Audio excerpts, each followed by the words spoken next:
magsalita? Bakit totoo naman, di ba? Ano ituturo mo sa akin? Hindi ka naman nag-aral. Tapos pinag-aaral mo ako sa private pa? Kaya nga kita pinag-aaral eh. Dahil yung pag-aaral, hindi ko naranasan yun. Kaya nga eh. Gusto ko kahit ikaw man lang makatapos. E di sana kayo nag-aral din. Sana nag-aral kayo mabuti noon para mas may maganda kayong trabaho ngayon. Wala kang utang na loob na anak. Utang. Huwag mo niya ako drama-dramahan diyan. Hindi ko maintindihan bakit ganyan ka. Hindi kita ganyan na pinalaki.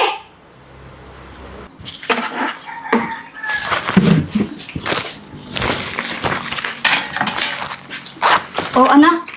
Papasok ka na? Ano kang tawagin anak, ma? Baka makakita tayo ng ibang tao dyan, oh. Makain. Eh, kumain ka sana muna bago ka pumasok. Kakain? Lugaw? Lugaw na naman, ma? Oo, anak, para mainitan yung tiyan mo. Mamubusog ba ako dito sa lugaw mo? Wala ka ng ibang kayang lutuin? Lugaw na lang. Ikaw na lang kumain yan. Eh, anak, almusal naman to. Eh, mamaya ka na lang kumain sa school nyo kapag ka, lunch nyo na. Ayoko ng lugaw mo. Diba sa mga pangmahirap lang yan eh. Kita mo naman yung aurahan ko sa school. Kilala ako bilang mayaman, bilang malinis, bilang malusog. Tapos yan ang papakain mo? Anak, bakit naman? Ikinakahiya mo ba yung pagtitinda ko ng lugaw? Malamang! Sino ba naman magiging proud sa katulad mo? Ay, malugaw lang naman tinitinda mo. Sana naghanap ka ng ibang trabaho. Kakahiya ka. Anak, marangal naman tong trabaho ko ah. Eh, bakit ko marangal? Hindi naman maganda. Hindi kita naman pagmamalaki sa mga kaibigan ko. Nagsusumikap ako para sa pag-aaral mo. Para matustusan yung mga gastusin mo sa eskwelahan.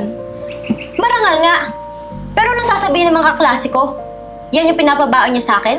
Isang tenderang nanay ko? Mga nakakahiya! Bakit mo ko pinapasok sa private school? Para lang ano magyabang? Kala mo, kaya na natin yung mga ganong gastos? Ha? Anak, lahat ng pinapantustos mo sa paaralan, dito yun ang galing. Hindi naman tayo nagyayabang eh. Ginagapang kita sa hirap. Dahil yun ang gusto ko para sa'yo. Lahat ng ginagastos sa eskwelahan, dito yun ang galing sa pagtitinda ko ng lugaw. Tapos sasabihin mo sa akin, ikinahihiya mo ko? Ikinahihiya mo yung pagtitinda ko ng lugaw? Nakakahiya naman talaga eh. Eh ano naman kung naglulugaw ka? Nabibili mo ba ako ng cellphone? Kita mo yung mga kaklase ko, may mga iPad, naka-iPhone. Eh ako, di mo ako mabilhan. Kasi yan ang kaya mong gawin. Nakwentang nanay.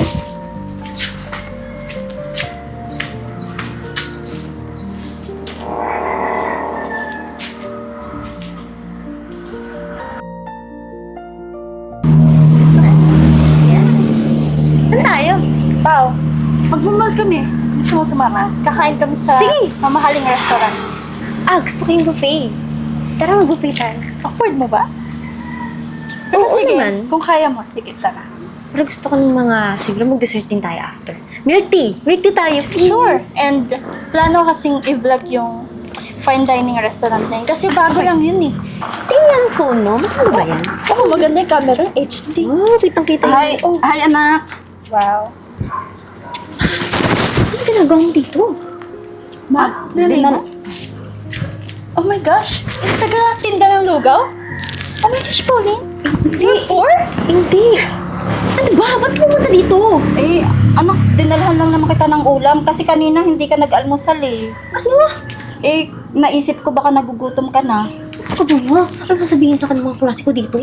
Tingnan mo yung pananamit mo, oh. Hindi ka man lang nagbihis. Anak, kinahihiya mo ba ako? Kinahihiya mo ba yung pagtitinda ko ng lugaw? Ah, nakakahiya kasi. Kasama ko yung kaibigan ko, oh. At saka, yung classmate mo, pwede mo naman explain sa kanya na ako yung nanay mo. Oh, ayoko mo. Ayoko. Balik mo na yun to sa atin. Umalis ka na lang. Umalis ka na lang. Anak, Umalis ka na lang. Mamaya Tama ba na yun? lang. Hindi. Mamaya na lang ako mag-lunch siguro. No, Pao. I can't accept you as my friend. Hindi. You know what? Huwag ka sumama sa amin. Hindi. No, you don't Hindi ko belong na with my yun. friend group, Hindi okay? ko na yun. No, Pwede naman tayo no. kumain eh. Manap ka mga kaibigan mo. Mari ko yun.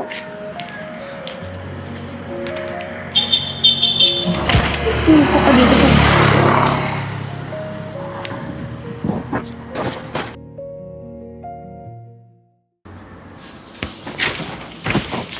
Ma, mag-usap na tayo. Bakit pumunta sa school ko? Anak, inaalala lang naman kita kanina kasi nga hindi ka naman nag-almusal. Anong inaalala? Kaya ko naman kumain sa labas eh. Pumunta ka pa dun. Eh tuloy, wala na akong friend. Iniwan ako. Kasi may nanay ako na katulad mo. Tsaka anak, hindi ko nagustuhan yung pagtaboy mo sa akin kanina. Para akong may sakit na ketong. Ipinagtulakan mo ko. Eh nakakatiyan ka naman talaga, mami. Tama ba yun, anak? Bakit ginawa yun sa akin? Ma, nakakahiya kasi. Sana man lang nagdamit ka ng maayos, tapos yung dala-dala mo pa alagayan ng ice candy? Ang pangit! Anak, hindi ko maintindihan bakit mo ako pinahihiya. Walang nakakahiya sa ginagawa ko. Nawalan ako ng friend dahil sa'yo. Dahil lang doon, Kailangan ko ng friends! anak, kaibigan lang ang nawala sa'yo. Pero ako, nandito pa ako para sa'yo. Manamhan, paano kita mapagmamalaki kung ganyan ka lang? Sana man lang i-improve mo na ng sarili mo. Sa bagay, di ka naman nakapag-aral eh. Kaya hindi mo alam yung pakiramdam na magkaroon ng kaibigan. Ang sakit mo naman magsalita. Bakit totoo naman, di ba? Ano ituturo mo sa akin, hindi ka naman nag-aral. Tapos pinag-aaral mo ako sa private pa? Kaya nga kita pinag-aaral eh. Dahil yung pag-aaral, hindi ko naranasan yun. Kaya nga eh. Gusto ko kahit ikaw man lang makatapos. E di sana kayo nag-aral din. Sana nag-aral kayo mabuti noon para mas may maganda kayong trabaho ngayon. Wala kang utang na loob na anak. Utang. Huwag mo niya ako drama-dramahan diyan. Hindi ko maintindihan bakit ganyan ka. Hindi kita ganyan na pinalaki. Kung sana man lang kasi inayos niyo yung buhay natin, eh di hindi ako magkakaganito. Kung sana binibigay niyo lahat ng gusto ko, binibigay niyo lahat ng damit na gusto ko, eh di sana okay tayo. Hindi yung ganito, tinan mo. Ito lang pinapasok mo sa akin. Nakita mo ba yung mga kaklase ko? Ang gaganda ng suot nila. Kaya nga ako nagsusumikap eh, para maibigay ko sa'yo ang lahat. Pero wala pa rin naman nangyayari. Nagsisikap ka? Wala naman nangyayari eh. Dahil ambisyosa ka eh.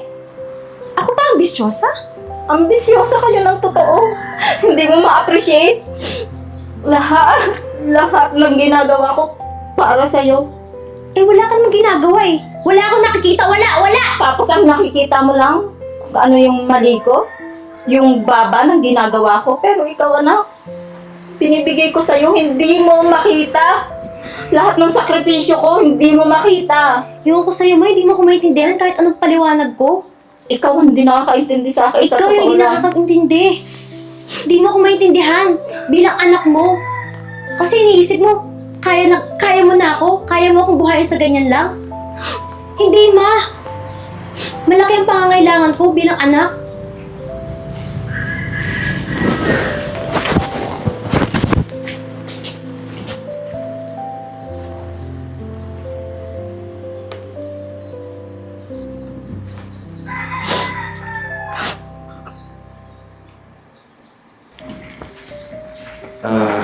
Magandang gabi po, Ma'am Early. Wrong timing po ata yung pagpunta ko dito. May problema po ba? May maliit na pinagtatalo na lang po kasi kayo ng anak ko. Pasensya na po medyo mahiya yung timing ko. Pumunta lang naman po ako dito para sabihin sa inyo na yung isang branch po natin malapit na pong matapos. Alam ko pong ayaw mo pong papuntahin dito pero kailangan ko po kasi ng approval nyo eh.